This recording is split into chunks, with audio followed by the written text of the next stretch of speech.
This next problem is one where we're using an expression from calculus, as you see in example 11 here, and this is actually the definition for what is a derivative. And I won't go into explaining that, but here's the trick that they're saying we could use to uh, change this quotient. We can rewrite this expression by rationalizing its numerator. So let me just copy this. X plus h minus the square root of x all over h. So we're going to rationalize, and in order to rationalize the numerator, I'm going to use a conjugate term. So we're just going to say the square root of x plus h plus the square root of x, which is the conjugate of that term. Now, if I multiply that by the top, I have to multiply that by the bottom. And so really, I'm just multiplying the whole expression by 1 that I've made up of the conjugate terms of the numerator.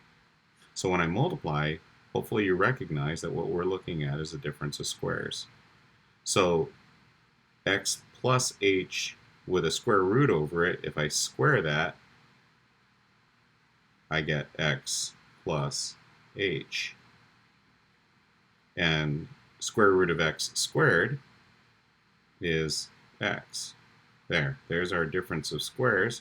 And on the bottom, I have h times this whole phrase now. X plus square root of x plus h plus the square root of x. And then let's see what happens here.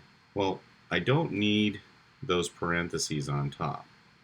So this expression ends up being x plus h minus x.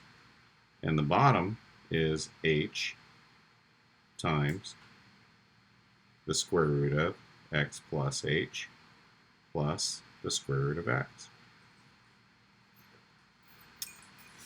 The x's go away, the h's cancel each other, and so I end up with 1 over the square root of x plus h plus the square root of x.